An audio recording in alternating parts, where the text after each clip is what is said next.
안녕하십니까. 작전명 드림메이킹 존 일부 발표를 맡은 너나드리 팀의 기은혁입니다. 네, 여기 하나의 단어가 있습니다. 이 단어는 이번 대회의 이름인 2015 세계 장병 청년 통일 안보 비전 대회 안에 들어있는 단어이기도 하고요. 오랫동안 풀리지 않는 까닭에 우리가 이곳에 올라와 있는 이유이기도 합니다. 그것은 바로 통일 안보라는 단어입니다.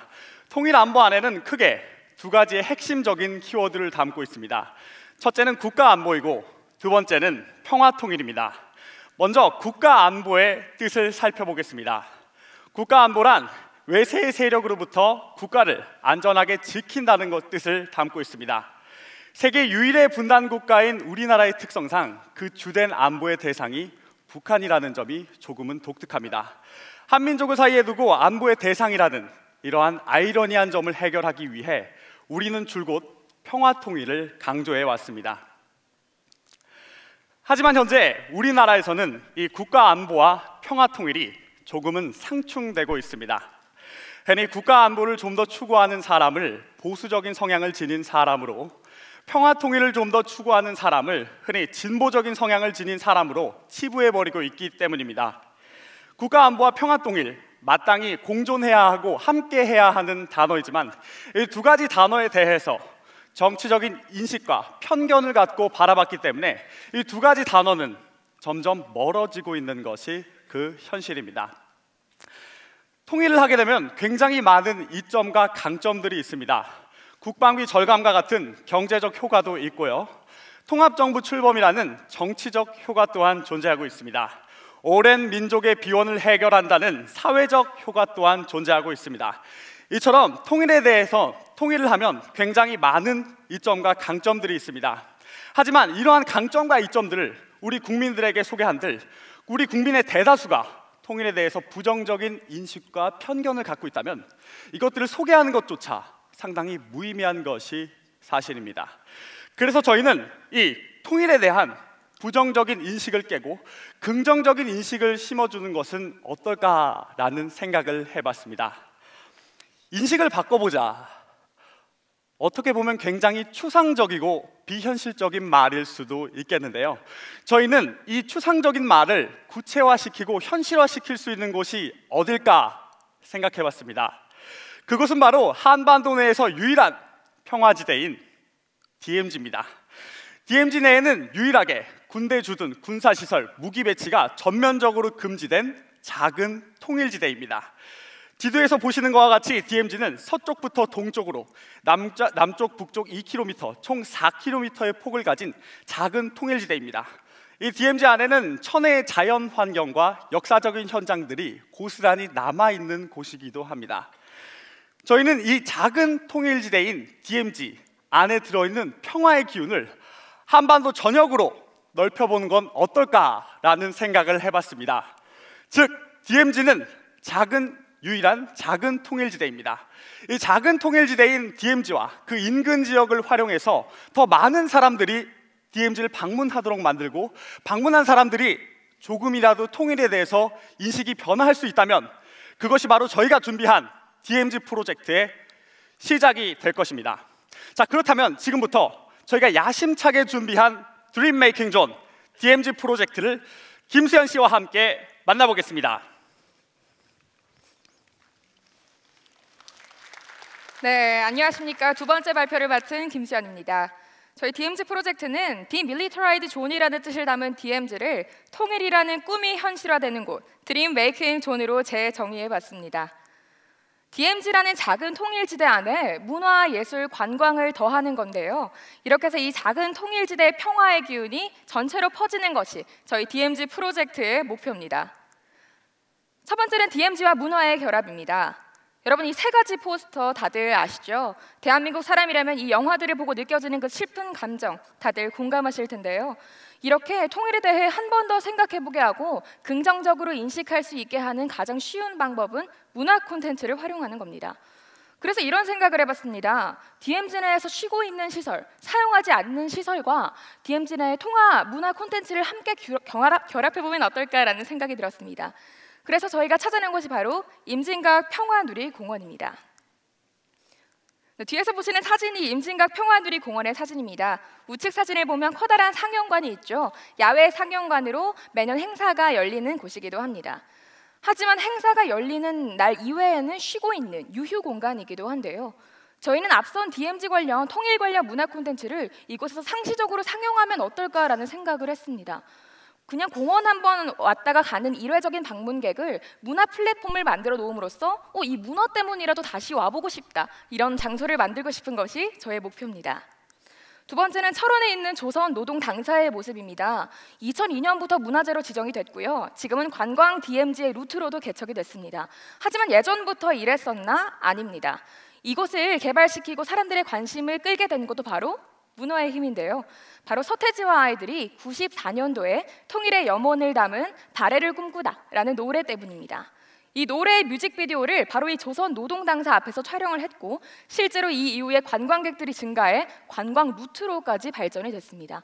저희는 이렇게 생각했습니다. 이 건물 하나에도 콘텐츠 하나로 사람이 이렇게 모이는데 통일을 콘텐츠를 잘 활용하면 사람들의 인식이 변화해서 많이 오게 되고, 그 많이 온 사람들이 확산되면 결국 점진적으로 통일이 되는 게 아닌가라는 생각을 했습니다. 이게 변모된 현재 모습입니다. 이처럼 문화 DMZ를 통해서 문화 플랫폼을 만드는 겁니다. 사람들을 우선 DMZ에 많이 오게 하는 겁니다. 그래서 온 사람들을 대상으로 문화를 접하게 하고 현재 분단 현실에 대해 인식하고 통일이 필요하겠구나라고 필요성을 느끼게 해주는 것이 문화 DMZ의 목적입니다. 두 번째는 예술과 DMZ의 결합입니다.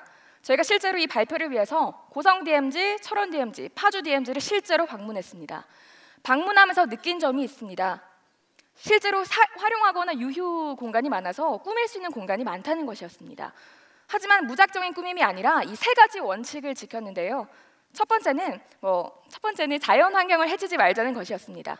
두 번째는 통일에 관해서라도 작은 의미라도 전달할 수 있어야 하는 것이었습니다. 세 번째는 정치, 사상 어려운 거 잠시 내려두고 소통의 장으로서 예술을 활용하자라는 것이었습니다. 그래서 저희가 두 가지 작가의 작품을 모델링으로 잡아봤습니다. 첫 번째가 그래픽 아티스트 김현수 씨의 작품입니다. LED 조명과 판만으로 예술 작품을 하시는 분인데요. 이루기 위해 미루지 말아요. 거창하고 화려하진 않지만 사람들에게 큰 자극을 줄 수 있는 이런 예술품을 저희는 설치하고 싶었습니다. 두 번째는 스토리온에서 방영된 아티스타 코리아에서 나온 작가의 작품입니다. 실제로 DMZ는 저희만의 공간이 아니죠. 야생동물이 함께하는 공간입니다. 고라니, 두루미, 굉장히 많은 동물이 살고 있는데요. 실제로 독수리들이 굉장히 많이 굶어 죽고 있다고 합니다. 그래서 이 작가는 독수리의 먹이까지 고려했습니다. 생고기를 작가의 작품에 겉에 두른 겁니다. 독수리가 다 먹고 나면 내부는 또 흙으로 만들어서 자연적으로 분해되게 한 겁니다. 자연 환경에도 해가 되지 않고 사람에게도 이득이 되고, 저희는 이런 예술품 설치를 원했습니다. 저희가 DMZ를 다녀보면서 느꼈는데 철원 DMZ는 중부전선이라 그런지 고성 DMZ, 파주 DMZ와는 조금 느낌이 달랐습니다. 그리고 좀 독특한 점이 있었는데요. 실제 DMZ 안에 저희가 앞서 말씀드린 것처럼 군대 주둔 무기 배치 금지됐다고 말씀드렸죠. 그런데 이곳은 북측이 먼저 DMZ 내에 소초를 설치해버려서 남측도 대응적으로 소초를 설치했다고 합니다. 이건 부정적인 영향을 받은 케이스겠죠. 그래서 저희는 역발상을 한번 해봤습니다. 그럼 우리가 먼저 긍정적인 영향을 끼치는 건 어떨까?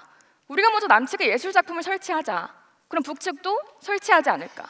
이게 소통의 물꼬가 되지 않을까라고 생각을 했습니다. 저희는 이런 예술의 긍정적인 효과, 전파력을 예술 DMZ의 목적으로 삼았습니다. 세 번째는 DMZ와 관광의 결합입니다. 앞서 말씀드린 대로 이곳 세 곳이 저희가 직접 관광을 간 루트인데요.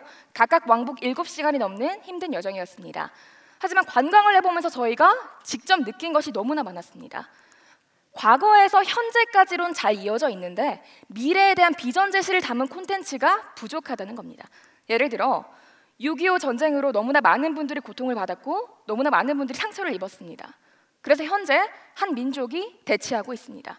여기까지는 콘텐츠가 잘 정립되어 있는데, 그렇다면 다시는 한 민족 간에 이런 아픔이 일어나지 않기 위해선 평화 통일이라는 수단이 필요하다. 평화 통일을 통해서 미래에 대한 비전 제시를 하는 부분, 저희는 이 부분을 채워놓고 싶었습니다. 과거를 기억하는 것만큼 미래에 대한 비전 제시도 중요하다고 생각했기 때문에 콘텐츠적인 요소를 조금 보강해 봤습니다. 실제로 관광 DMZ를 가보면요, 군장병 분들의 친절한 해설도 있고 해설사 분들의 해설도 있고 굉장히 많은 분들이 통일 관련 콘텐츠를 제공해 줬습니다. 하지만 아까 말씀드린 대로 과거에서 현재까지만 끊겨 있고 미래에 대한 비전 제시가 없었는데요. 그래서 저희는 1분짜리 미래 비전 제시 영상 추가, 말을 할 때 한마디라도, 그래서 여러분 평화 통일이 돼야지 이런 아픔이 일어나지 않겠죠. 이 작은 변화만으로도 한 사람, 10사람, DMZ를 방문한 사람이 인식을 바뀌면 점진적으로 이루어지는 게 통일이라고 생각을 합니다. 오른쪽도 같은 맥락입니다. 전쟁 체험 전시관은 굉장히 많습니다. 고성의 전쟁 체험 전시관을 방문했는데 그 터널을 들어갈 때와 나올 때 감정이 전혀 다르더라고요. 정말 와닿는 느낌이 들었습니다. 그래서 이런 생각을 했습니다. 이 전쟁 체험 전시관을 들어갔다 나간 사람이 옆에 통일 체험 전시관이 있다면 이러한 아픔을 다시는 겪지 않기 위해 우리는 통일을 해야 하구나, 이렇게 스토리텔링이 될 수 있다고 생각을 했습니다. 이렇게 간단한 콘텐츠 보강을 생각해 봤고요. 세 번째는 민통선 인근 마을 활용입니다. 민간의 통제구역 인근에는 마을이 굉장히 많습니다. 주로 농업을 주 산업으로 하고 계신데요. 이곳에 아이들의 농촌교육 현장이나 벽화같이 동피랑마을 해와 벽화마을처럼 통일과 관련된 콘텐츠를 벽화에 활용할 수 있다고 생각을 했습니다. 다만 저희가 상점 아주머니께도 물어보고 지나가시는 행인분들께도 많이 물어봤는데요. 말씀하시는 결과 너무나 지나친 개발을 통해서 지금 이 환경이 파괴되는 건 원하지 않는다고 하시더라고요. 그래서 저희가 국가가 거점적으로 통일과 관련된 콘텐츠만 관리하는, 국가가 특별히 관리하는 관광구역으로 지정했으면 좋겠다라는 그런 생각을 해봤습니다. 돌아다니다 보니까 이게 아이들의 교육이 된다면 미래가 얼마나 밝지 않을까라는 생각을 했는데요. 실제로 저희가 다 학교에서 통일 교육을 배울 때 교과서로 배우고 영상 자료로 배웁니다. 하지만 저희들이 이번 대회를 통해서 돌아다니면서 본 것들은 그 책을 뛰어넘은, 그 문서를 뛰어넘은 것들이 많았습니다. 그러면 앞서 보강된 플랫폼을 만들어서 아이들에게 체험형 교육을 실시시켜주는 겁니다. 이 미래의 아이들이 자라나서 평화통일의 키를 쥐고 있기 때문에 이 교육이 결국 통일의 가장 기본적인 바탕이 될 수 있다고 생각합니다. 저희 DMZ 프로젝트는 이러합니다. 작은 DMZ라는 평화의 지대에 사람들이 오게 하는 겁니다. 이 온 사람들에게 문화를 제시하고 예술을 제시하는 겁니다. 관광을 통해 직접 느끼고 평화통일의 필요성을 인식하게 하는 겁니다. 그래서 이 1명, 100명, 1000명이 모이면 결국 4,500만, 결국 대한민국 전체가 될 거라고 생각을 했습니다. 거인이 넘어지는 건 작은 돌뿌리 때문이라고 합니다. 그래서 저희는 이 작은 돌뿌리들을 많이 설치하자, 이게 저희의 목적이었습니다. 저희가 이번 발표를 준비하면서 3가지 키워드를 둔 게 있습니다. 첫 번째는 미래의 주체인 청년의 입장에서 현실적이고 구체적으로 대안을 낼 수는 없나. 두 번째는 거창하고 화려한 거 말고 기존에 있는 거를 좀 더 발전해 볼 수는 없나. 세 번째는 정치 사상 잠깐 내려두고 사람 대 사람의 소통으로 통일을 바라볼 수 없냐, 이거였습니다. 어떻게 발표를 마무리할까 고민을 하다가 이분의 말씀을 듣고 이게 정답이구나라는 생각이 들었습니다. 백범 김구 선생님의 말인데요. 나는 우리나라가 아름다운 나라가 되길 바란다. 부는 우리나라 사람들을 배불리 먹일 정도면 되고, 힘은 외세로부터 우리를 지킬 정도면 된다. 오직 한없이 이루고 싶은 건 높은 문화의 힘이다. 이 문화의 힘이 한국을 기반으로 삼아 세계에 퍼져나길 바란다. 우리가 통일을 해야 하는 이유는 세계에서 가장 강한 나라가 되기 위해서가 아닙니다. 세계에서 가장 부자인 나라가 되기 위해서가 아닙니다. 우리는 한 가족이, 한 지붕 아래 살기 위해서 그 당연한 사실 때문에 통일을 해야 합니다. 김구 선생님이 바라신 이 아름다운 대한민국, 저희 청년들이 열심히 만들어 가겠습니다. 고맙습니다.